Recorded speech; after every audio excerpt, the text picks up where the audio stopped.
Bonsoir à toutes, bonsoir à tous. Merci d'être là pour la 49e séance de l'Encyclopédie des guerres. Euh,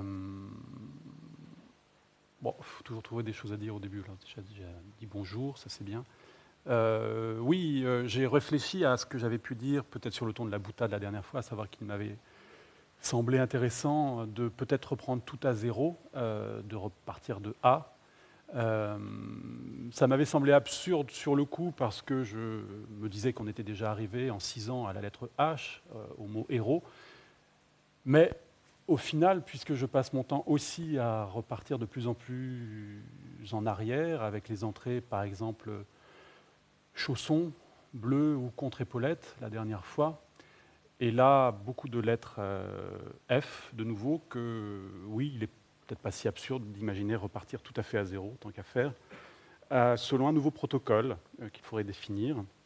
Mais en tout cas, il est envisageable, en tout cas il est probable d'un point de vue statistique, que cette entrée héros que l'on a fait, je crois, avant l'été, peut-être qu'on ne l'atteindra plus jamais. Qu'on a atteint là le pic ultime de l'avancée alphabétique dans l'encyclopédie des guerres et qu'on ne cessera, pendant les 15 ans qui viennent, à barboter entre A et H. C'est pas impossible. En tout cas, je vais faire en sorte d'avancer. Je voudrais néanmoins, en effet, avant de revenir aux lettres qui nous intéressent, à la lettre F, avec une entrée qui a déjà été faite, qui n'a pas dû vous marquer, parce qu'elle ne m'a pas beaucoup marqué moi non plus, qui s'appelait Farine. Et Farine était une entrée quelque peu maladive, un peu fragile, pas très bien constituée, constituée de 3 petites citations pas très convaincantes. Elle n'a pas beaucoup changé, mais il y a 2 extraits de films dont j'ai pensé qu'ils pourraient augmenter, développer et permettre à Farine d'exister pleinement. En tout cas, c'est ce qu'on va essayer ce soir.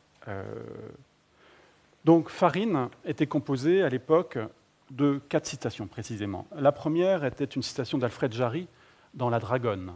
La farine n'y apparaissait que de manière, pas vraiment métaphorique, on va voir pourquoi. La lune saupoudrait de blanc tous les képis, ainsi que la farine rituelle des immolations antiques. Point. La deuxième est plus intéressante. Elle est extraite d'un livre d'Alexandre Mazas, auteur de Vie des grands capitaines français du Moyen-Âge, dans le tome 2, qui concerne et Bertrand du Guesclin et Olivier de Clisson. La citation est la suivante. « Les soldats furent pris en totalité.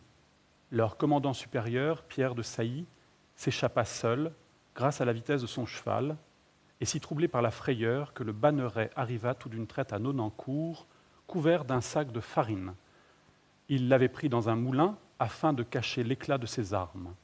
Le gouverneur de Nonancourt, appartenant au parti de Charles le Mauvais, ne le reconnaissant pas sous ce déguisement, ne voulut jamais ordonner de baisser le pont-levis pour lui donner asile. » La troisième citation est en effet problématique, je me permets de la supprimer immédiatement, c'est pour ça que j'en étais resté à 3 citations, puisque c'est une citation d'un livre que j'ai déjà cité, d'un auteur qui s'appelle Ernst von Salomon, un monsieur qui est mort en 1972 et qui a écrit ce livre qui s'appelle Les Réprouvés, qui est un livre très singulier puisqu'il dépeint les combats de ce qu'on appelait les corps francs allemands après la démobilisation et le traité de Versailles, qui sont partis illégalement, pourrait-on dire, se battre contre l'armée rouge en Haute-Silésie et dans les pays baltes. Et il y est question en effet de farine, mais simplement parce que ça décrit le bombardement d'un immeuble et que le plâtre et les pierres partant en poudre font comme une farine blanchâtre. Bon, voilà, ce n'est pas de la farine. Là, on est dans l'image et ça ne nous intéresse pas du tout. Alors, la dernière citation, plus intéressante, on va voir pourquoi, est extraite de ce livre de Maurice Thomsen, dont j'ai cité déjà à une reprise le livre. Ce livre s'appelle « Mes 2 guerres ». Les 2 guerres en question étant les 2 problèmes graves qui sont posés dans la vie de cet homme, à savoir la Seconde Guerre mondiale et son père. La citation est la suivante. « Au bout de 2 mois de ce régime, vêtu d'une tenue kaki un peu trop grande, versé dans une unité d'artilleurs dépourvue d'artillerie, apprenant le maniement d'armes avec, au début, un fusil en bois, bombardé lors des manœuvres de petits sacs de farine lâchés du haut d'un Piper Club, je décidai que le seul rôle honnête au sein de cette atmosphère de triste cirque était celui du crétin. Cette histoire de farine, illustrée très indirectement par ces figurines qui sont des petits soldats en plâtre et farine. J'avais évoqué à l'époque une entrée beaucoup plus lointaine qui est celle intitulée pulvérulence. Pulvérulence étant l'ensemble des phénomènes ayant à voir avec la poussière, la poudre, tous les résultats de broyat et de concassage qui apparaissent dans l'entrée pulvérulence souvent sous la forme de nuages de fumée ou de poussière quant à désignant l'avancée d'une armée dans une contrée. Mais ce que j'avais dit aussi, c'est que cette entrée farine, donc qui est aussi, comme toute poussière, le résultat d'un broyat ou d'un concassage, m'évoquait évidemment ce verset de la Genèse prononcé par le prêtre après l'homélie lors de la messe du mercredi des cendres. Homme, souviens-toi que tu es poussière et que tu redeviendras poussière, ou que tu retourneras à la poussière. Et faisant ce geste du doigt, marquant une croix sur le front du fidèle avec de la cendre, pour le coup. Et j'en étais resté là, donc un peu en suspens, sans conclusion aucune, et sans... Voilà, la chose se bouclait un peu tristement. Et je me suis rappelé d'un film de Laurel et Hardy, qui s'appelle Great Guns, en français Quel pétard, qui est plutôt un très mauvais film, qui date de 1941, de Monty Banks, et on veut juste regarder ce petit extrait.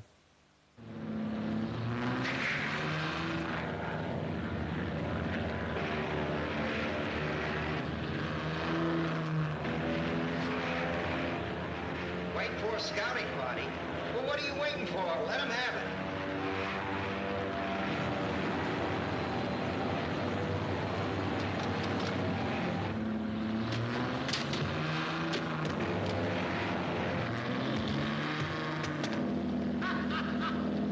Those blue boys couldn't hit the side of a barn. No shit. Oh, you look like a biscuit.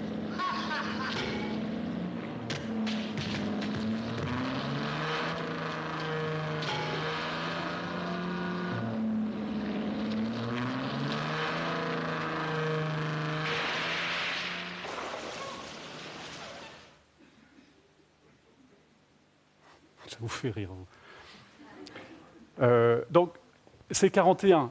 41, c'est l'entrée en guerre des États-Unis. C'est l'attaque sur Pearl Harbor.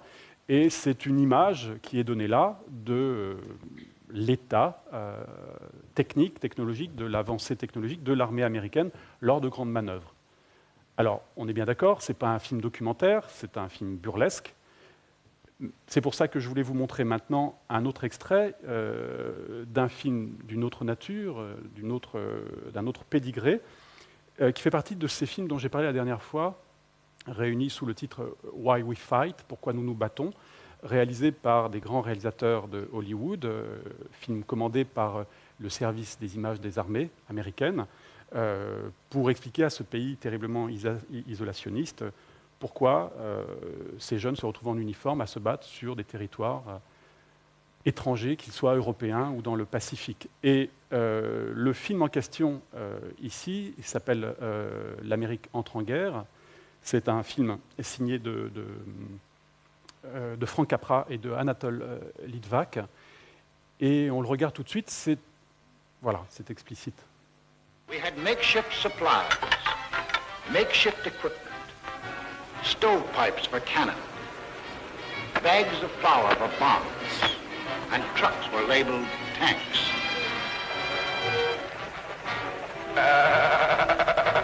Our infantry had exactly 488 machine guns. We possessed 235 pieces of field artillery, 10 light and 18 medium tanks. That was the Army of the United States in May 1940, the month in which the Nazis overran France. Bon, on en reste évidemment à l'image de la farine et des jets de farine ici sur un véhicule Armée, on a la même chose. Alors, exactement la même chose. Et on ne sait plus trop quel film aurait inspiré l'autre. Ce qui est intéressant, c'est que dans le cas de Frank Capra, c'est quelqu'un qui a commencé à Hollywood aussi comme gagman. C'est lui qui, en tant que scénariste, a créé le personnage burlesque d'Harry Langdon. Il est l'auteur en particulier de ce film qui s'appelle Plein les bottes d'Harry Langdon, qui est le grand film comique d'Harry Langdon en 1926. Évidemment, là, il fait un autre métier. La commande est d'une autre nature, mais c'est comme si, mystérieusement, des ressorts anciens de son métier avaient fait surface dans ce film de propagande, parce qu'il est quand même très étonnant de donner une image de l'armée américaine. Alors là, on nous dit que ce n'est pas 41, c'est 40, au moment de la bataille de France, et de mettre l'accent, et vous avez remarqué aussi la musique, qui renvoie à une espèce d'ambiance burlesque, un film drôle en tout cas.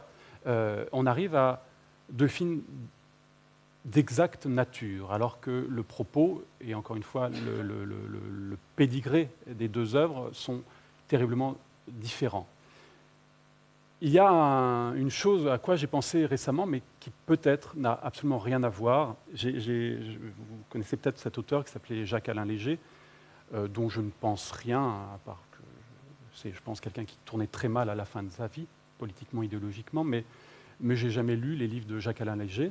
Il s'est suicidé, je crois, en juillet dernier. Il est sauté de sa chambre, comme Mike Brandt, qui s'est suicidé comme ça aussi, je crois. Alors je dis Mike Brandt parce que ça a été aussi un chanteur, et c'est quelqu'un qui a eu plusieurs identités. Il s'est appelé aussi Dachel et Dayat en tant que chanteur rock, proche d'un groupe qui s'appelait Gong, et sort en 1971 mais plus j'avance, plus je me dis que ça n'a rien à voir du tout. En tout cas pas avec la farine. En fait, Dachel et Dayat sort un disque en 1971 qui s'appelle Obsolète, qui est un film enregistré avec les membres du groupe Gong, je crois. Et il y a ce fameux titre qui s'appelle Chrysler Rose. Peut-être l'avez-vous déjà entendu. Il y a une Chrysler Rose au fond de la cour et j'y fais l'amour. Et c'est plutôt pas mal foutu comme morceau. Et en 1971, il est invité par Dennis Glaser à Discorama, en 1971, pour un livre sorti chez Bourgois et pour la sortie de ce disque Obsolète. Et c'est très drôle, parce qu'il ressemble à Benny Hill, et il est tout en cuir. En fait, 71, à l'ORTF, c'est le début de... Enfin, il y a un nouveau système son, en fait. C'est l'arrivée du stéréo, en fait, sur les studios. Et il est en cuir, tout en cuir, et il est dans un fauteuil en cuir, et il parle, et on n'entend que le bruit du cuir.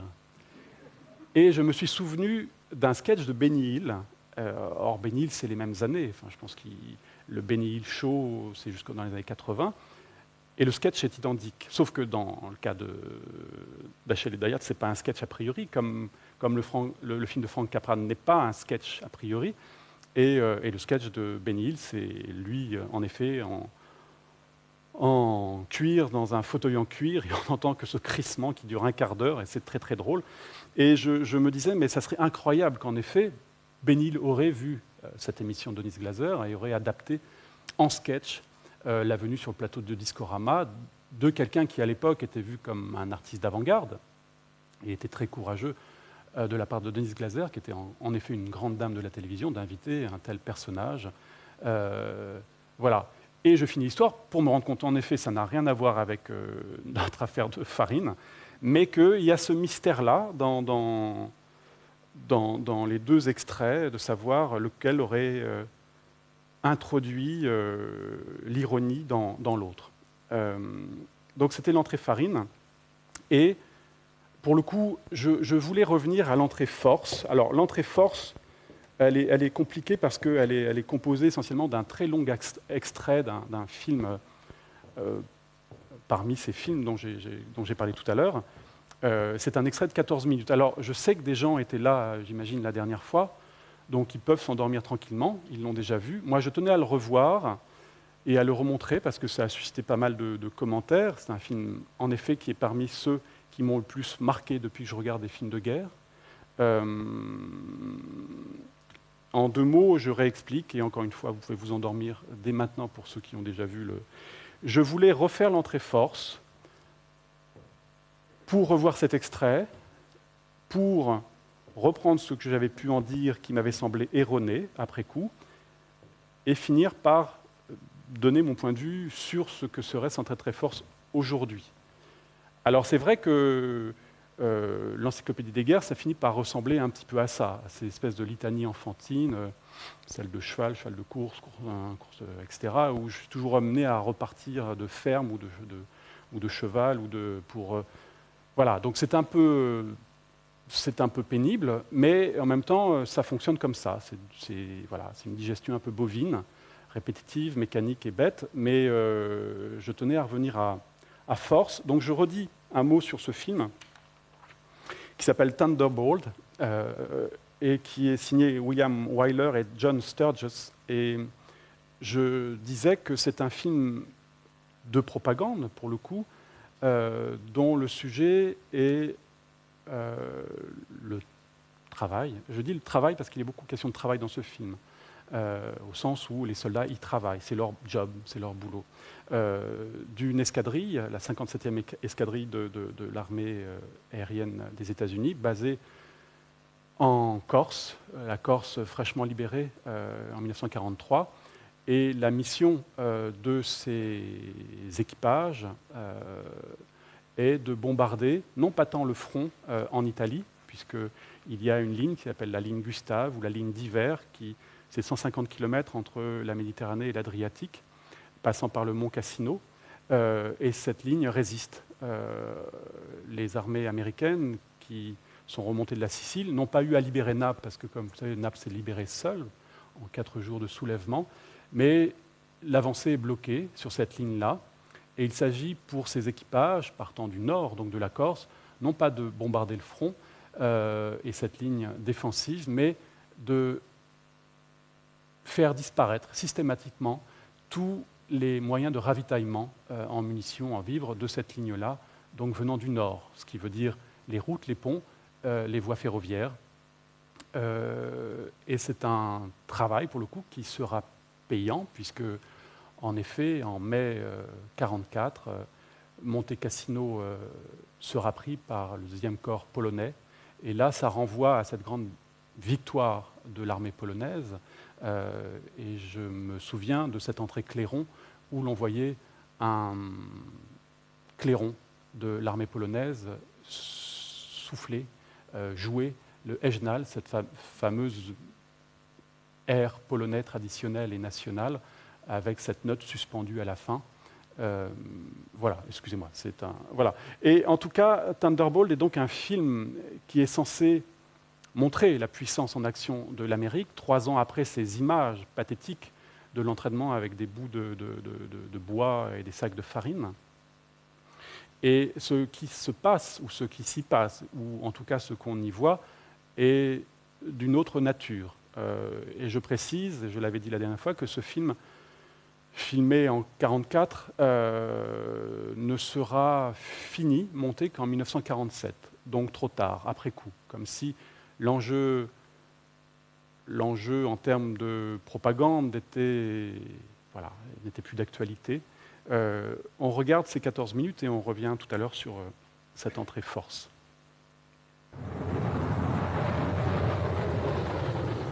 Plus de bombes, mais il vous reste du kérosène et des munitions. Alors vous partez en maraude.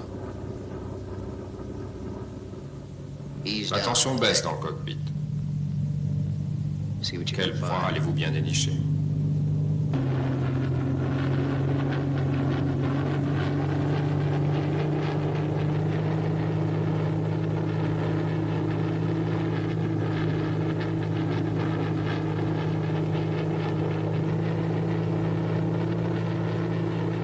Une voie ferrée. Vous la suivez. Le meilleur moyen de trouver un train. En voilà un. Vous piquez. Quelques rafales. Ça ne peut pas faire de mal.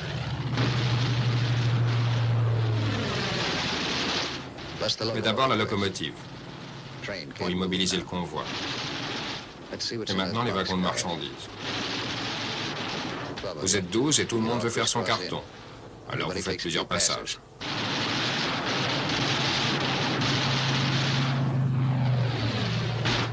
Il faut prendre les wagons un par un. Ils cachent peut-être quelque chose d'intéressant. C'est souvent le cas.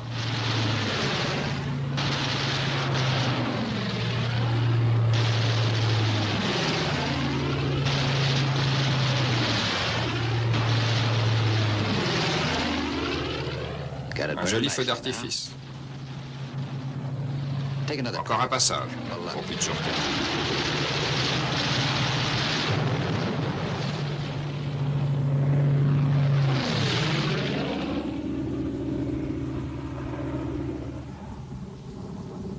L'information se disperse aux quatre coins du ciel. Chaque homme devient son propre général. Il n'y a plus beaucoup de train, on dirait. Un phare là-bas. Qu'est-ce qu'il me reste comme munition? Ouais. Une station radio là-bas. On va leur faire péter quelques lampes. Quelqu'un dans ce champ? Non. Ce visage ne me dit vraiment rien.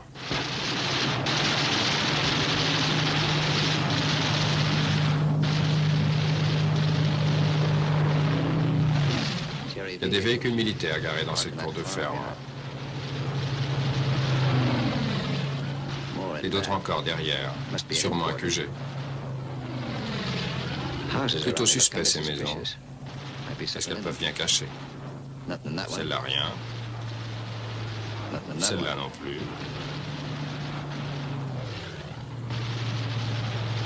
L'enfer m'aurait-il trahi? Non. Comme quoi?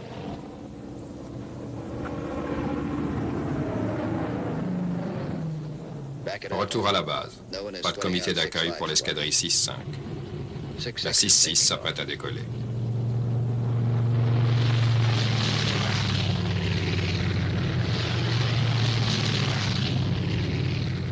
Pour eux non plus, pas de comité d'accueil. Il y a trop de missions. 9 aujourd'hui. Quand vous ne volez pas, vous avez d'autres choses à faire. Vous occupez un peu de votre propre existence, en essayant d'improviser une communauté américaine. Dès que vous quittez la base, vous êtes en Corse. Revenez-y, et vous êtes en Amérique. Ça aussi, ça fait partie de la guerre. Les petits soucis de la vie quotidienne. La poussière en est un. Elle fait le bonheur du blanchisseur et de ses employés. Il y a des succursales un peu partout. Blanchisserie communautaire. Service en 3 jours. Et pour les individualistes de tout poil, une arrivée d'eau, une pompe, un chauffe-eau, une machine à laver. Le sergent en vendait à la Nouvelle-Orléans. Il a mis à profit ses compétences. Le salon de coiffure. Et pour celui qui attend, il y a de quoi lire, même si le dernier journal date d'au moins 1 an. Transport en commun, direction la cantine. Et pour les intellectuels, l'heure est venue de passer aux choses sérieuses. Le yo-yo, par exemple.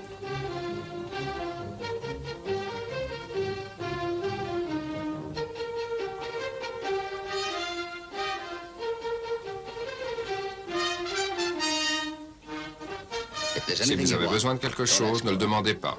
Faites-le vous-même. Faites-le comme si vous étiez là pour toujours, tout en sachant que vous serez peut-être parti demain. Les hommes de la 6-6 ont trouvé cette rivière. Ils ont établi leur campement. Personne ne leur a rien dit. Vous avez envie d'avoir votre propre maison? Construisez-la. Votre escadrille a envie d'un club nautique? Faites-en un. Personne ne vous interdit de barrer une rivière pour vous faire une piscine. On ne se refuse vraiment rien sur cette base.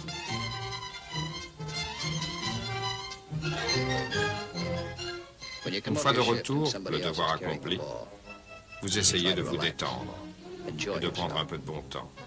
Vous risquez votre peau plusieurs heures par jour, mais le reste du temps, vous êtes libre. Le club nautique est très fréquenté, tout comme la Méditerranée. Mussolini l'appelait Mare Nostrum, notre mer. Mais ça, c'était hier.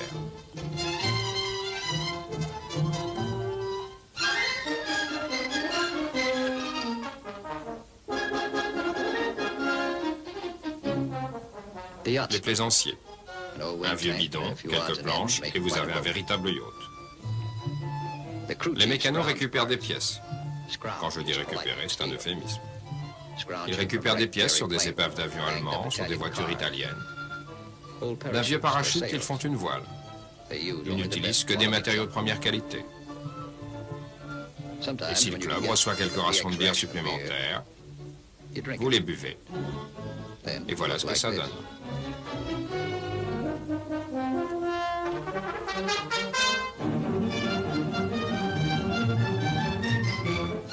Alto est la meilleure base que vous ayez jamais eue. Le club nautique, la belle vie, le soleil, absolument tout ce qu'il vous faut. Tout, sauf ce que vous désirez vraiment. Il y a des moments où vous préféreriez voler, plutôt que de rester là, à tuer le temps. Au moins, quand vous volez, là-haut, vous ne voyez pas les jours, les semaines et les mois s'écouler. S'écouler et vous laisser là, désœuvré. Ce sont vos années. Les années où l'on débute, où l'on se découvre, où l'on trouve un emploi, un métier, où on se marie, des enfants, une maison bien à soi. Des années qui comptent. Alors, vous vous faites des amis avec lesquels vous échangez un peu d'affection. Et en retour, vous n'hésitez pas à donner le meilleur de vous-même. Comme toujours dans les affaires de cœur, certains ont des goûts un peu particuliers.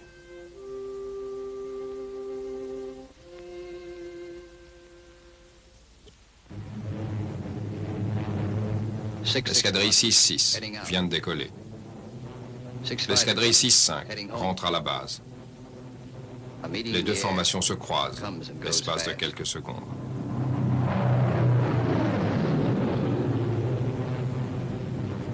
Groupe leader de la 6-5. Un appareil manquant. Vous vous en êtes aperçu au moment du regroupement après le mitraillage. Personne ne sait ce qui s'est passé. L'avion s'est-il écrasé? Le pilote a-t-il eu le temps de sauter? Vous y penserez plus tard. Vous avez hâte d'apercevoir la base. Ça, c'est la base de Surogo. Là, c'est Bevenka.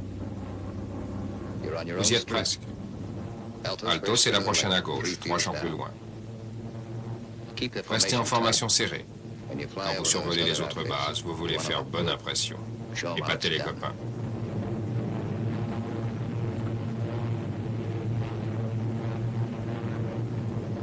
Alto, la maison. Approche à basse altitude et vous tirez sur le manche.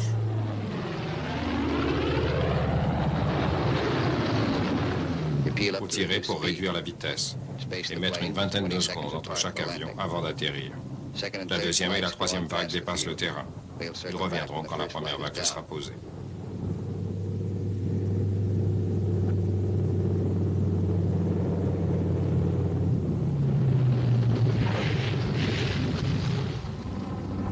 Abaissez le train.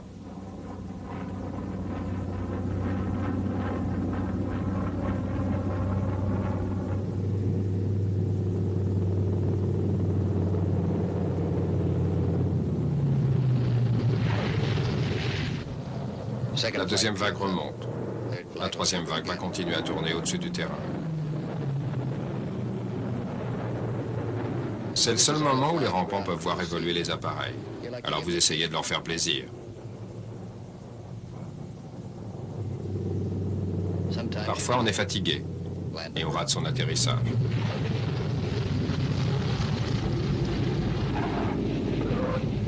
C'est très vexant. Le colonel n'apprécie pas les impacts de DCA. Un avion tout neuf, c'est le mécano qui va être content. Et ça, vous allez l'expliquer comment? Plus tard, après le débriefing, vous vous détendez un peu. Un gâteau, une tasse de café. Et vous bavardez avec les infirmières de la Croix-Rouge qui accueillent chaque mission et vous revivez vos exploits. Au sol. Wyman reprend ses fonctions de colonel. Un de ses hommes est porté disparu. Les télégrammes du ministère de la Guerre doivent bien partir de quelque part. À la mi-avril, tout le réseau ferroviaire italien était paralysé. Une ligne infranchissable coupait désormais le pays en deux. Plus aucun train ne pouvait la traverser. Au sud de cette ligne, toutes les voies ferrées étaient détruites. Mais les Allemands devaient à tout prix rompre cet isolement. Et pour cela, il leur restait les routes.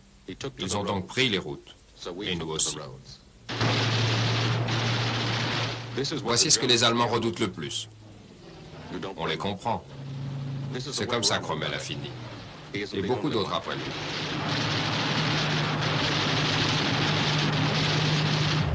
Quand vous mitraillez une route, les munitions filent vite. En tir continu, 800 balles à la minute. Vous avez 8 canons, ça fait 106 balles à la seconde. Plus les roquettes.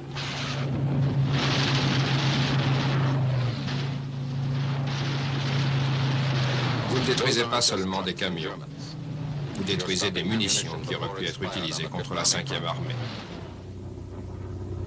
Et vous le faites à 350 km du front.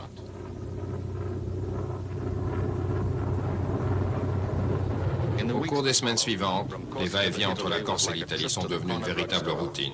Vous auriez pu faire le trajet les yeux fermés. À la 57e, nous effectuons une moyenne de 9 missions par jour. Les Français en font à peu près autant. L'escadrille Lafayette. La 324e et la 86e sont en Italie. La 79e est à 2 pas d'ici. Un plaisir de l'avoir passé.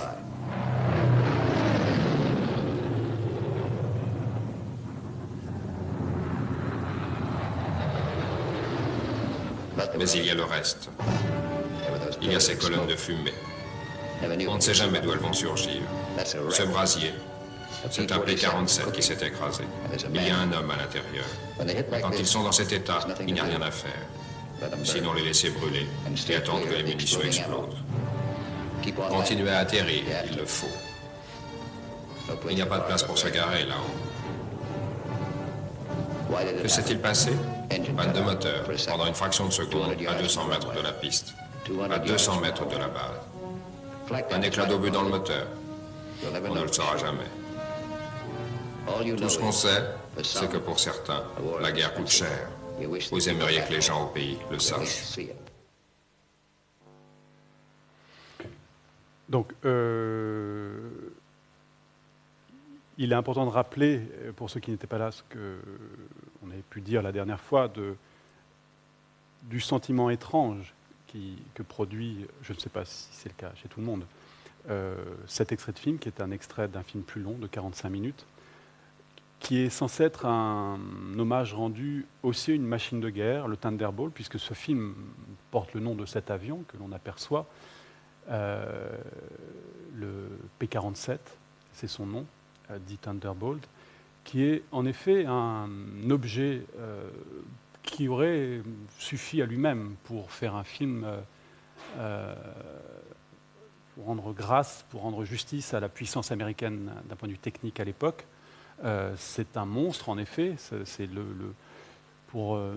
J'avais pu dire, et mon ami Germinal m'avait repris, j'avais dit que c'était l'avion le plus puissant de l'époque. En fait, c'est le chasseur monomoteur le plus puissant, le plus produit aussi pendant la guerre.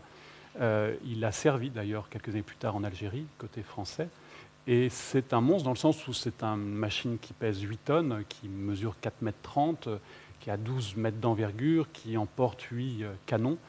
C'est véritablement une machine très impressionnante et on comprend qu'on ait été tenté à un moment donné de faire le portrait de cette machine de guerre. En fait, ce que l'on voit est d'une toute autre nature, puisque ce que l'on entend d'abord, et c'est ce qui nous avait marqué, c'est, me posant d'ailleurs a posteriori la question de la voix off, ce lecteur français qui vient poser une voix sur le commentaire américain, et la tonalité, la couleur de cette voix très distanciée, très désinvolte, on ne sait pas si elle reproduit le ton du texte original, ou si elle l'accentue, ou si elle l'invente. En tout cas, ce qu'on nous raconte là avec une telle distance, avec une telle désinvolture en effet, c'est dans un premier temps la manière dont ces hommes font la guerre.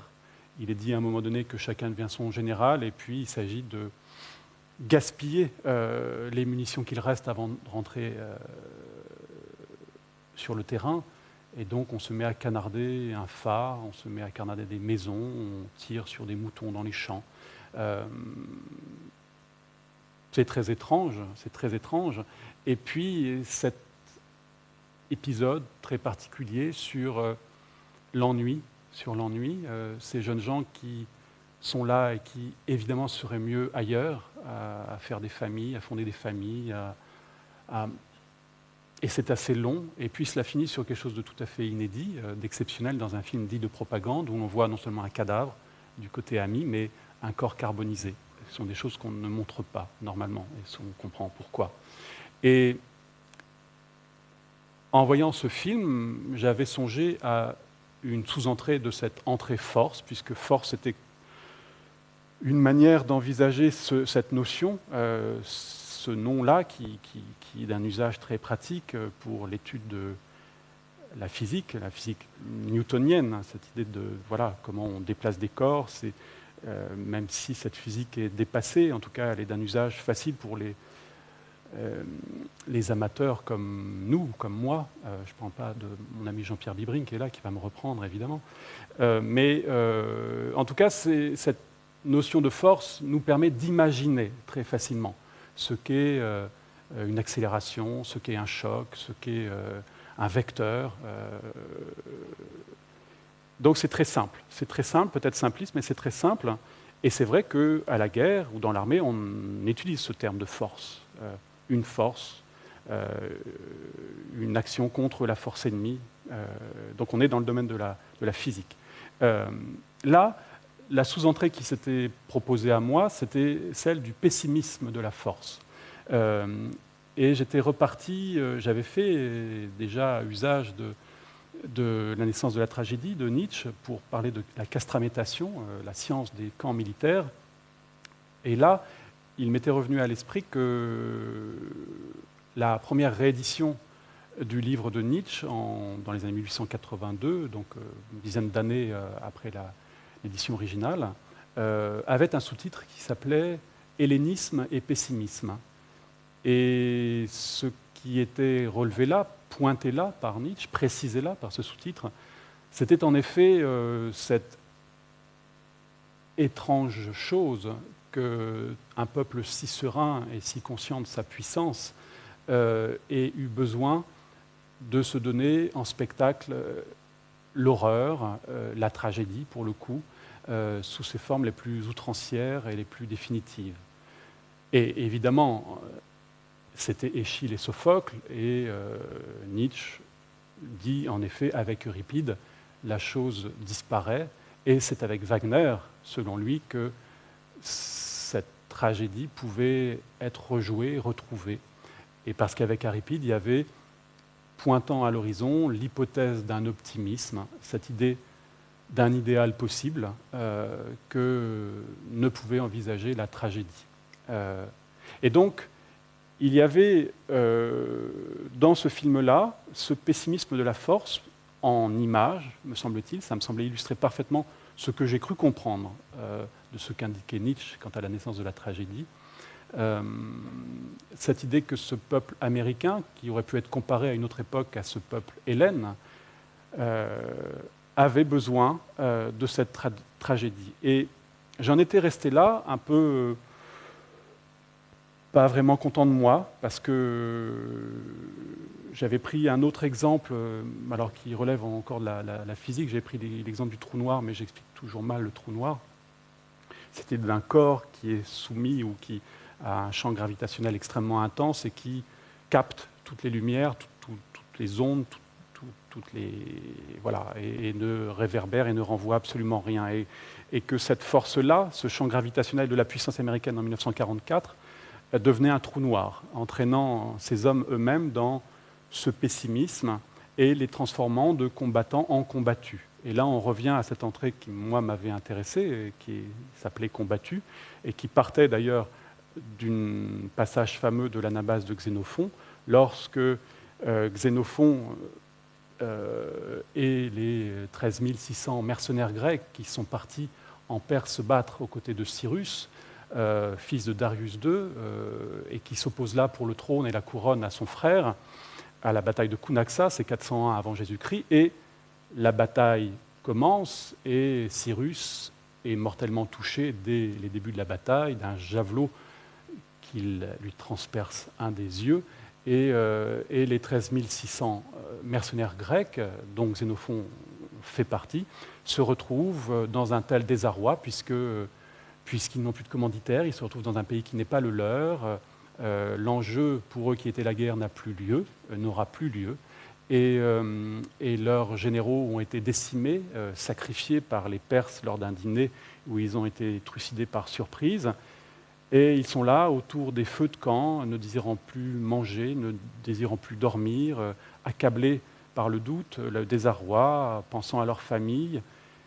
Et va commencer là l'anabase, c'est-à-dire le retour vers la patrie. Xénophon dirigera l'arrière-garde de ce qu'on appellera les 10 000. Et sa description par Xénophon de l'accablement des mercenaires grecs lors de ce premier camp après la bataille, est d'abord très beau, c'est un très très beau texte, et m'avait entraîné à collectionner, puisqu'encore une fois l'encyclopédie n'est qu'une collection, des citations décrivant le désarroi ou l'abattement d'hommes qui, de combattants, se sentent soudain combattus et découvrent qu'ils l'ont toujours été, et que je m'étonne que l'usage aussi courant de combattants pour désigner des hommes en guerre ou ayant fait la guerre, puisque surtout les anciens combattants, et qu'on n'a pas l'usage de ce participe passé qui introduit un doute très étrange et un flottement bizarre dans la notion de combat et d'héroïsme. En effet, ce ne sont pas les dés de la bataille ou les clés de la stratégie qui font qu'un combattant n'est pas dans le même temps simultanément un combattu, que tout combattant est, dans le temps de son combat, une cible potentielle, un cadavre hypothétique et un homme piégé, un homme chassé et pourchassé. Et cet accablement, ce désarroi qui apparaissent dans ce film de manière très troublante, encore une fois parce que peut-être ce film n'avait plus l'usage, les auteurs ont eu l'autorisation peut-être d'y mettre ce qu'ils avaient vécu, ce qu'ils avaient compris de la guerre de ces jeunes gens en Europe. J'avais dû dire des choses de cette nature-là. Et puis, je pense que ce n'est pas ça, en fait. C'est peut-être ça, mais je l'ai envisagé différemment en réfléchissant à ce qu'était... Alors, je vais parler un tout petit peu de moi, je m'en excuse, mais c'est pour parler de l'encyclopédie des guerres. Que ce désarroi ou cette mélancolie, je la rencontre parfois, mais comme tout le monde, il n'y a rien d'exceptionnel à ça, mais au contact, dans la durée, de l'expérience de cette entreprise qui est l'encyclopédie des guerres. Évidemment, il ne m'est jamais venu à l'esprit de comparer la nature des souffrances ou des sacrifices d'hommes en guerre et ce que j'éprouve moi. Ce n'est pas du tout ça dont il s'agit. C'est essayer de rapprocher, sans pouvoir les connecter, mais comme deux aimants qui se repousseraient, des expériences qui produisent des sensations similaires. Et je voudrais juste raconter une anecdote qui est plutôt une anecdote assez drôle, mais peut-être que c'est comme pour Dachal et Dayat, et je ne vais peut-être pas retomber sur mes pattes. J'ai fait partie d'un groupe qui s'appelait la Société Perpendiculaire, avec des jeunes gens, dont peut-être certains sont là ce soir.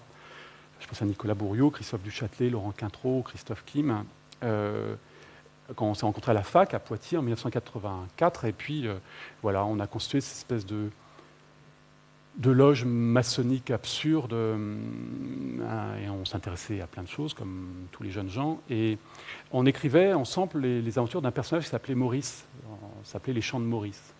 Et moi, je suis très fier des Chants de Maurice, c'est un texte qu'on publie en feuilleton dans une revue qui s'appelait la Revue Perpendiculaire, qu'on publiait à l'époque chez Flammarion. et qui a un texte qui a une singularité, c'est qu'elle n'a jamais fait rire que ses auteurs mêmes. Je ne connais pas d'exception à cela. Régulièrement, enfin, on vivait quasiment ensemble, enfin, on se voyait tous les jours, mais l'un d'entre nous ses parents avaient une maison à Jars-sur-Mer, en Vendée, et on allait passer une semaine, 15 jours en été à Jars-sur-Mer, dans cette maison, pour, entre autres, écrire les Chants de Maurice, dans un état souvent calamiteux. Enfin, je veux dire, on pense à 18 ans qu'il faut se mettre dans un état particulier pour se faire plaisir en écrivant des choses. Et l'histoire est très longue. Enfin bon, c'est comme farine. Je suis parti, c'est parti. Un soir, c'était à l'apéritif, on a commencé, alors à l'époque c'était des cassettes VHS, on a regardé Il était une fois en Amérique, le dernier film de Sergio Leone. C'est un film de 84, c'est son dernier film. 84, c'est l'année de notre rencontre, donc c'était assez joli. Et moi, je ne connaissais pas ce film, c'est un film très long, il fait 3h40. Et on a commencé à en voir une partie au moment de l'apéritif, et puis une autre partie après le dîner. Et puis, je ne sais pas, il était minuit, puis mes amis, l'un après l'autre, se sont levés, puis ils sont allés se coucher. Et je trouve ça très très bizarre, parce que moi, j'avais envie de voir le film. Ce que je n'avais pas compris, c'est que le film était fini. Mais je n'avais pas vu le générique. J'étais dans un tel état que je n'ai pas... Voilà. Et comme la VHS a basculé une fois fini sur un programme télé, alors, je ne sais pas, je suis tombé sur une chaîne, je ne sais pas ce que c'était, mais j'ai dû voir un épisode d'une série télévisée, genre Urgence, je ne sais pas si ça existait à l'époque, ou des pubs. Mais j'ai vu la version la plus longue d'Il était une fois en Amérique, parce que pour moi, ça a duré 6 heures. Ça a duré 6 heures. Et comme je ne suis pas physionomiste, et que alors, De Niro, je le reconnais un peu, mais comme ça se passe à différentes époques, c'est des gamins en 1920 à New York, ils montent ce gang mafieux, puis ça finit en 1933, mais on voit De Niro en 1968, et puis ça finit en 1933, où De Niro est dans une fumerie d'opium, donc c'était assez... Voilà, c'était raccord. Mais après, oui, ça se passait dans un hôpital peut-être, dans les années 80, et puis il y avait des pubs, je dis ça. Voilà. Le lien, il est lointain en effet avec le film que je vous ai montré, mais c'est une expérience qui m'a marqué parce que, d'abord, en effet, je peux dire que j'ai vu la version la plus longue d'Il était une fois en Amérique, et que c'est le film qui s'était créé à mon insu. C'est-à-dire que l'œuvre avait existé sans que un réalisateur, un auteur, voilà, c'est moi qui l'ai inventé, cette version longue. Et je veux en venir à cette chose très bizarre, c'est que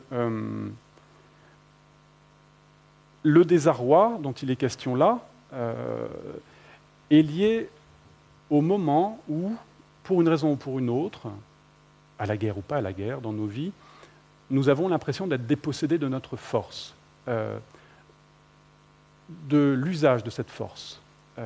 C'est-à-dire que ces hommes ont fait la guerre, se sont battus, et se rendent compte à un moment donné que la guerre se fait d'elle-même. Qu'en effet, il leur suffit de voler, de balancer des obus un peu partout, que ça se fait sans eux, que la victoire ou la défaite soit l'issue de l'engagement. La machine de guerre américaine, puisqu'on parle de ça, cette puissance-là, est une machine qui fonctionnait toute seule. Cette force de frappe, le fait que sur tous les fronts, dans le Pacifique comme en Europe, la maîtrise de l'air était acquise, que la menace était moindre, non pas qu'il y ait eu encore des milliers de morts du côté allié jusqu'à la fin de la guerre, ce n'est pas ça dont je parle, mais que cette sensation que la guerre se faisait sans eux, qu'ils étaient là moins comme des acteurs que comme des figurants. Et en tout cas, et peut-être je me trompe, mais c'est ce que je ressens en voyant ces scènes de Club Med, d'ennui et d'attente. Le lien avec Il était une fois en Amérique, en effet, me semble tout à fait improbable, mais j'aimerais quand même essayer de sauver les choses en essayant d'expliquer que, par exemple, j'ai lu récemment 3 romans de Roberto Bolaño que je n'avais jamais lus. Le premier, c'est 2666, qui est cet énorme volume publié après sa mort. Et j'en parle parce que ce livre m'a été échangé dans le cadre de mes échanges de livres. Conversion d'une bibliothèque de non-guerre en bibliothèque de guerre, il y a 2 ans et demi, quelqu'un m'a amené ce roman en me disant « ce n'est pas spécifiquement un livre de guerre, mais tu y trouveras ton bonheur à la fin. Et c'est vrai que le dernier volume, pourrait-on dire, de ce roman, ou le dernier roman de ce volume, est consacré à l'évocation de la bataille à l'Est de l'armée allemande. Et j'y ai trouvé beaucoup de choses, en effet, mais après y avoir passé des jours et des jours. C'est un livre de quasiment 1000 pages. Et ça, c'est un autre aspect du travail de l'Encyclopédie des guerres, c'est que, comme si parfois des mines ou des filons étaient en train de se raréfier, et que, laissant de côté des livres qui m'avaient apporté à chaque phrase des entrées, des citations, de manière extrêmement généreuse, j'étais amené à pénétrer, à forer des sites beaucoup moins prolifiques, et où il me fallait traverser des milliers de pages avant de trouver une citation qui m'intéressait. Donc des filons moins prolixes, moins généreux, mais qu'il me faut travailler néanmoins. J'ai lu ces romans de Bolaño et j'ai intercalé entre 3 de ces livres la relecture d'Austerlitz de Sebald. Et ce qui m'a vraiment frappé, c'est qu'il s'agissait de livres qui n'allaient nulle part, qui étaient des livres plutôt climatologiques, et que pour le coup, comme dans le passage non aperçu du film de Sergio Leone à une série américaine à la télé française, je n'ai pas senti le franchissement des frontières. Je ne me rappelle pas être sorti de 2666 pour entrer dans Austerlitz, et je ne me rappelle pas être sorti d'Austerlitz pour lire Le Troisième Reich, autre livre de Bolaño.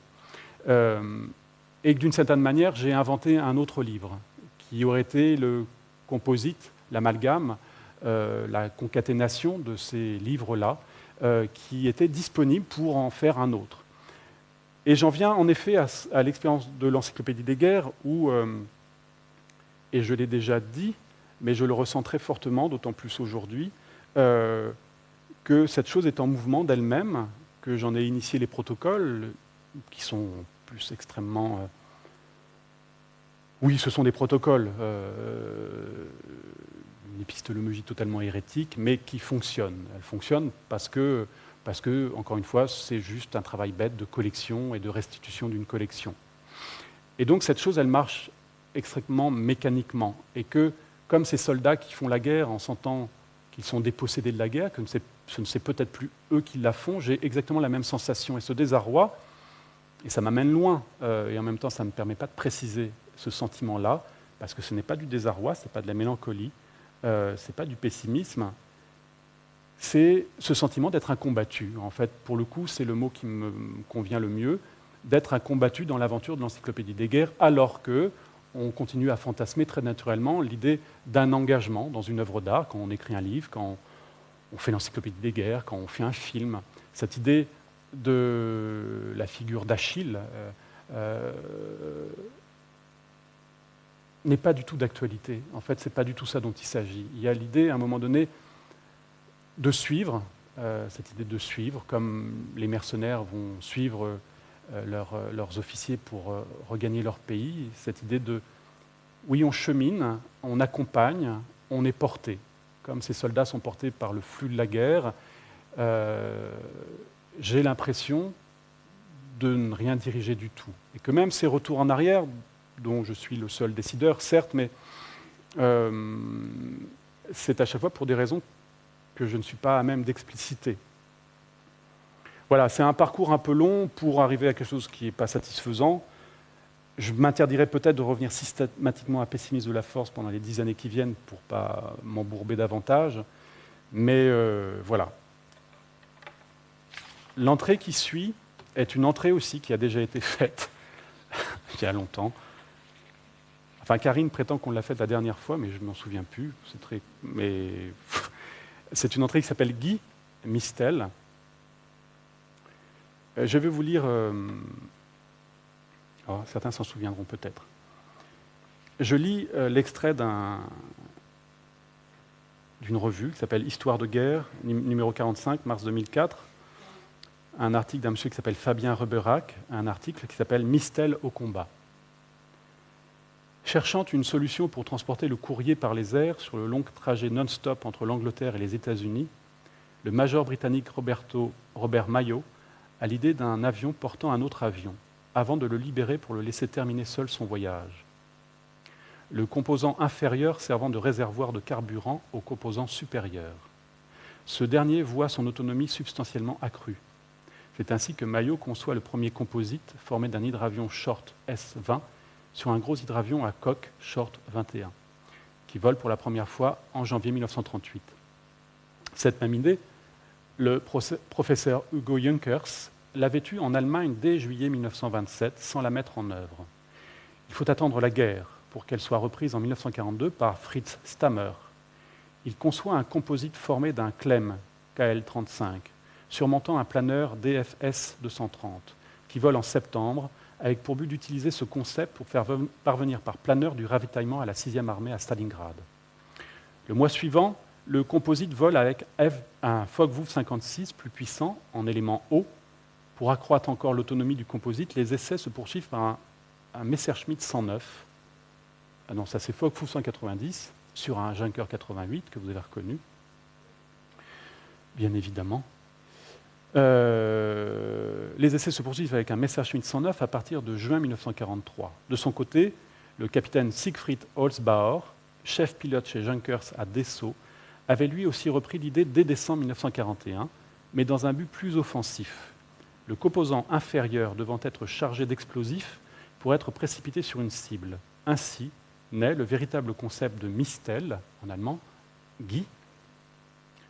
La première combinaison à laquelle il pense associe un chasseur monomoteur Messerschmitt 109F, comme ici, surmontant un bombardier moyen bimoteur Junker 88A, comme ici. Avec l'aide de l'ingénieur Fritz Haber, il met au point le premier prototype qui vole fin 1943. Les essais sont concluants et une première commande de 15 Mistel est passée par le RLM aux usines Junkers de Nordhausen. Le composite reçoit alors pour nom de code officiel Beethoven et sera par la suite surnommé Vater und Sohn, père et fils. La tactique d'emploi du Mistel sera la suivante. Sous la conduite du pilote, installé dans le cockpit du chasseur, le vol vers l'objectif s'effectue sur la puissance des 3 moteurs, le chasseur pompant son carburant dans les réservoirs du bombardier. Arrivé sur l'objectif, l'attaque est exécutée en semi-piqué, un angle à 30 degrés. Une fois la cible alignée dans le collimateur, le chasseur, relié, alors on le voit bien, relié au bombardier par des profilés d'acier fixés par boulons explosifs, là, se libère, laissant le bombardier sans pilote piquer vers sa cible, pendant qu'il prend le chemin du retour sur ses réservoirs pleins. Le Mistel est armé en remplaçant le cockpit du bombardier par une tête explosive, ayant la forme d'un gros bulbe. Cette dernière est une charge creuse de 3,5 tonnes, ayant une forte capacité de pénétration, 8 mètres d'acier ou 20 mètres de béton. Sa partie avant est creuse, sa partie arrière chargée d'un puissant explosif, mélange de 70% d'exogène et de 30% de TNT. Les 4 fusées de mise à feu de la charge sont situées à l'extrémité d'une excroissance conique en forme de dard, qui peut être courte ou longue, suivant que l'explosion doive se produire en surface ou en profondeur. Développée à Peenemünde, cette énorme charge creuse ne deviendra opérationnelle qu'en avril 1944, conditionnant la date de la mise en opération des Mistel. Alors, il y a beaucoup d'autres extraits, mais qui décrivent plus précisément non pas la réalisation technique, la conception technique de cet assemblage, mais les actions en guerre, qui ont été des fiascos complets. D'abord, la tentative de bombardement par Mistel de la flotte anglaise dans la rade de Scapa Flow. On s'est rendu compte trop tard qu'il n'y avait pas de bateau dans la rade. Et dans le dernier moment de la guerre, tentative d'utiliser les Mistel comme casseurs de ponts pour freiner ou arrêter, si possible, l'armée rouge déjà sur l'Oder et le franchissement des différents fleuves qui séparaient encore l'armée rouge de Berlin. Toutes ces opérations ont raté. Et j'avais précisé qu'en effet, le ratage était presque programmatique quand on voit une telle machine. C'est-à-dire que le Guy, puisque le nom attribué à cette machine composite est le Guy, qui est en effet une plante épiphyte, qui est une plante qui n'est pas nécessairement une plante parasite comme d'autres, qui ne se nourrit pas nécessairement de du végétal sur lequel il s'est logé. Mais le gui n'est en contact avec la plante qui lui sert d'hôte que par une connexion qui n'est pas une racine. En tout cas, le gui ne puise pas dans la plante qui l'abrite ou le protège de substance. Donc ce n'est pas aux dépens de la plante hôte que le gui se développe. Là, c'est un petit peu différent. On pourrait dire que c'est une composition semi-épiphyte, puisqu'en effet, on a compris que le chasseur puisait le carburant du bombardier. Donc il y a là, au détriment de l'un des éléments de l'association, et alors je disais qu'en effet, ça ne marchait pas à l'évidence parce que ça ressemble vraiment à ce à quoi ne devrait pas ressembler une machine de guerre. On a vu le Thunderbolt, le P-47 République tout à l'heure. Il y a quelque chose qui ressemble à une accélération du temps, à une angoisse liée à la sensation d'une proche conclusion de la guerre, quand on commence à manipuler des objets existants et on essaye d'en faire des armes miracles. Donc on comprend très bien que là, il y a quelque chose qui a à voir avec le désespoir et le suicide, même si ce ne sont pas des missions suicides, en l'occurrence, puisque l'habitacle du bombardier lâché n'est pas habité, mais il y a quelque chose de désespéré qui, de fait, était destiné à ne pas fonctionner. Et quand j'avais fait l'entrée Guy Mistel, j'avais réfléchi, en tout cas je n'y avais pas réfléchi, mais j'avais en tête une image ou des images qui, comme dans la fameuse scène de Proust où il faut faire l'effort de faire remonter à la surface comme une encre qu'on arracherait de la vase très lointaine, le souvenir enfoui de l'enfance, il a fallu faire cet effort pour retrouver la scène très populaire, c'est une scène d'un film très populaire, que m'évoquait ce montage du Guy et du Mistel. Et l'extrait en question, on va le voir tout de suite.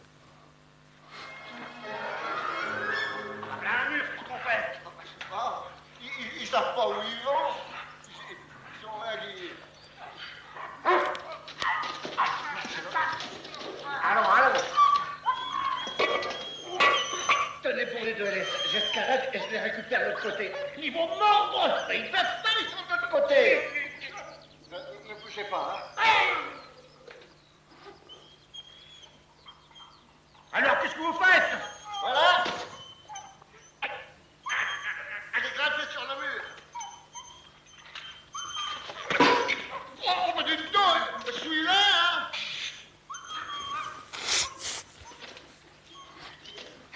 Hein? Aidez-moi à descendre. Ah ben, je peux pas les laisser, voyons. Approchez-vous. Hein? Approchez-vous.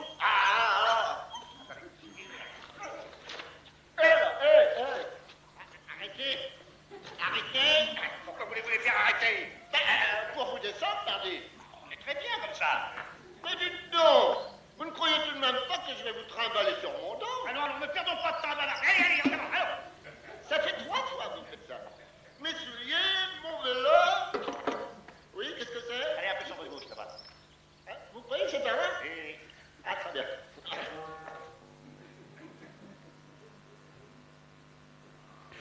Voilà, c'était l'image qui manquait. Après, il y avait une autre anecdote qui est plutôt d'ordre mythologique qui a pu peut-être... après, parce que oui, on peut expliquer la dénomination de machine de guerre ou d'opération militaire, mais en tout cas, pour Guy, ça renvoie précisément à une histoire mythologique qu'on retrouve dans un ouvrage très important de la poésie islandaise qui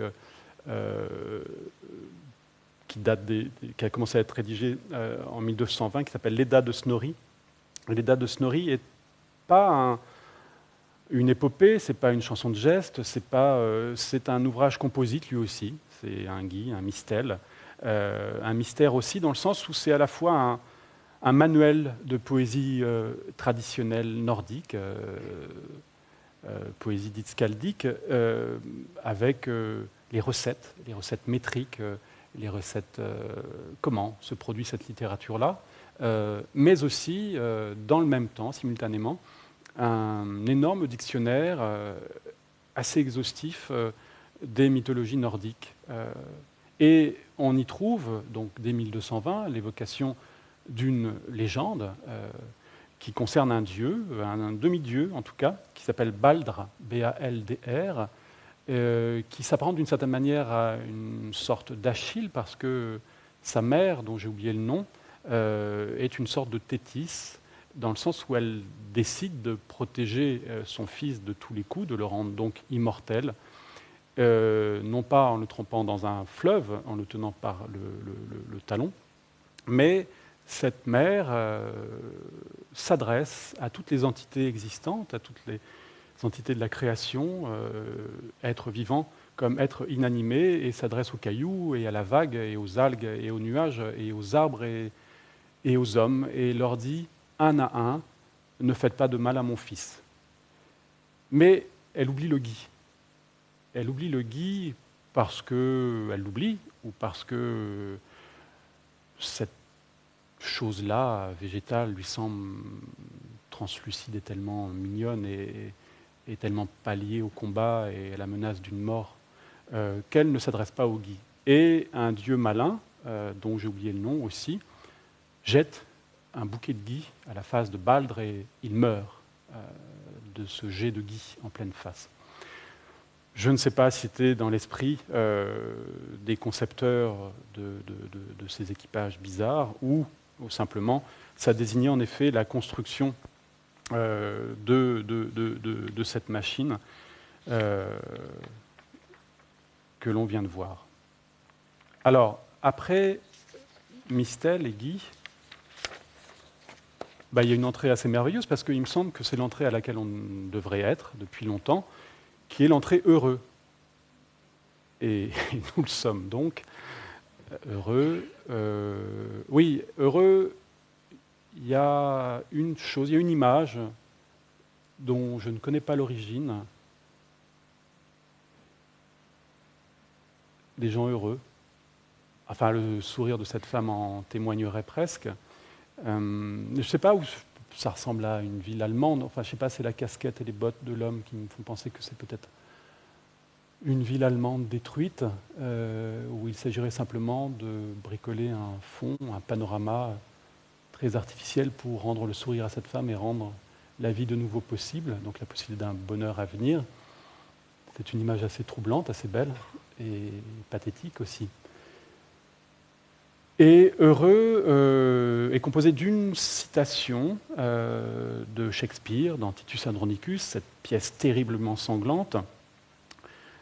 Marcus, et vous soyez les bienvenus, mes neveux, qui revenez d'une guerre heureuse, vous qui survivez, et vous qui dormez dans la gloire, jeunes héros, votre bonheur est égal à vous tous qui avez tiré l'épée pour le service de votre patrie.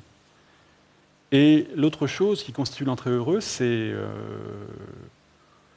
un poème très connu de Charles Péguy que l'on va lire et écouter maintenant.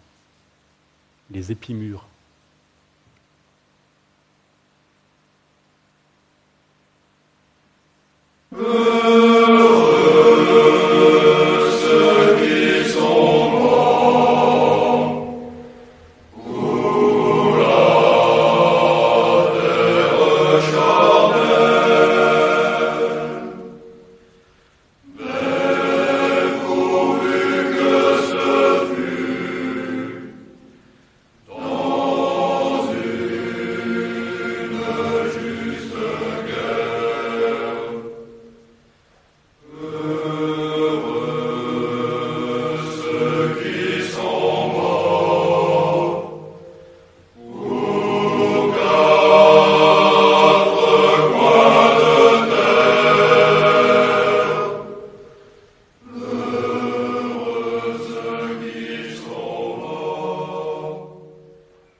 Alors, le but du jeu, je crois, pour moi, c'était d'essayer de défendre Charles Péguy.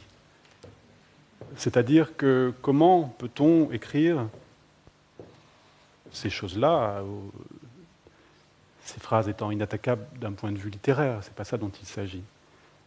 Mais de prétendre à ce bonheur, à le fait de mourir heureux pour une patrie est quelque chose qui est compliqué, pas condamnable a priori, et compliqué à entendre pour nous, pour beaucoup, pour aujourd'hui en particulier.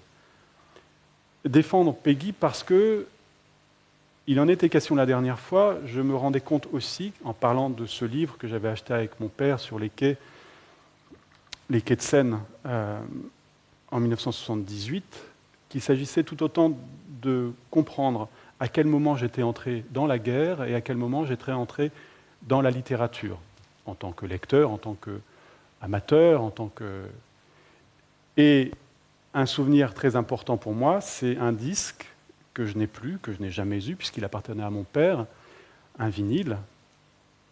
Et c'était Le mystère de la charité de Jeanne d'Arc, de Charles Péguy, dit par un acteur. Et ça devait être enregistré dans une chapelle. Il y avait un orgue qui accompagnait cette lecture, très emphatique, très théâtrale et magnifique. C'est un souvenir, et j'y reviens parce que pour le coup, c'est encore une étape avant. Ça remonte très très loin. Je n'arriverai pas à dater ce souvenir-là, d'une émotion liée à un texte littéraire. Donc l'importance de Péguy, à un moment donné, est de le retrouver sur le champ de bataille, de le rejoindre là où il s'engage volontairement, en août 1914, et où il meurt en septembre de la même année, à Villeroy. Et j'ai essayé de m'expliquer ce qu'il avait pu entendre par heureux ceux qui sont morts. Et j'ai voulu l'entendre comme, en effet, il était très influencé par Bergson, quand il dit cette merveilleuse, inattaquable idée de Bergson que le passé, le présent, le futur ne sont pas simplement du temps, mais l'être même. Que cette notion de temps, on devait l'entendre comme consubstantielle à l'être dans le mot heureux. Heureux, c'est ce qui vient à l'heure, à la bonne heure. C'est ce qui est dans la justesse et la justice du temps qui est venu à son terme, au moment où il, à proprement parler,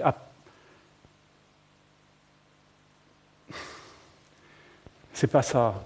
Je ne suis pas franc-maçon, je sais qu'il y a une formule franc-maçon, quand je l'entends et je ne la retiens pas, qui me paraît très belle, c'est quelque chose comme quand l'heure est venue et que le temps est là, ou quand le temps vient et que le temps est... Voilà, quand coïncident différents temps qui fait que ce qui vous arrive ne peut pas relever du malheur. Même si c'est une détresse, même si c'est un coup du sort, même si c'est la blessure, si c'est la mort, si c'est la perte de quelqu'un, heureux peut vouloir désigner non pas le plaisir, mais le fait que l'événement, l'action, le rêve, la rencontre relève du bonheur.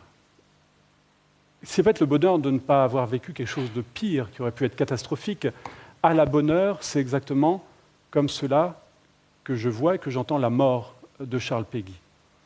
Charles Péguy n'est plus jeune quand il se retrouve lieutenant et quand il meurt d'une balle au front, mais il meurt à un moment particulier de la guerre, c'est la veille de la bataille de la Marne, de la grande offensive de la Marne, et il meurt dans les champs de blé. Il meurt au soleil, il meurt sous les feuilles des arbres, il meurt dans des senteurs rurales qui étaient importantes pour lui. Ce que je veux dire par là, ça ne fait pas de la mort de Péguy une chose heureuse. Ce qui serait malheureux, c'est d'imaginer la mort de Péguy 2 ans plus tard à Verdun. Voilà ce qui aurait été malheureux. Et qui aurait cessé d'être heureux, c'est d'imaginer en effet Péguy dans la boue de Verdun, dans la tristesse de Verdun, dans la boue de Verdun, et quelque chose qui aurait tout à fait transfiguré l'image qu'on aurait de lui aujourd'hui et le plus ou moins grand bonheur de sa disparition. Voilà. c'est comme ça que je veux légitimer, expliquer, comme s'il avait prémédité sa mort, ce qui est absurde évidemment, mais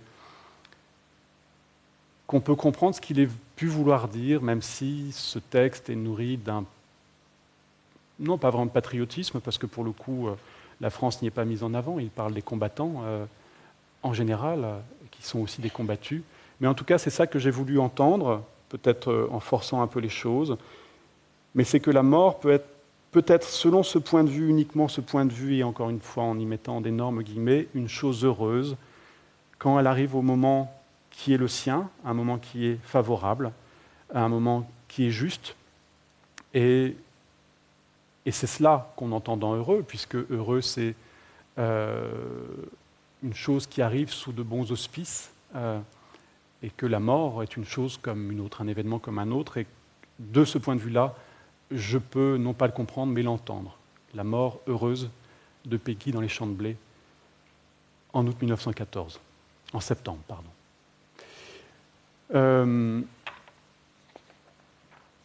On va arrêter là et on reprendra au mot heurter ou se heurter la prochaine fois. Merci à vous.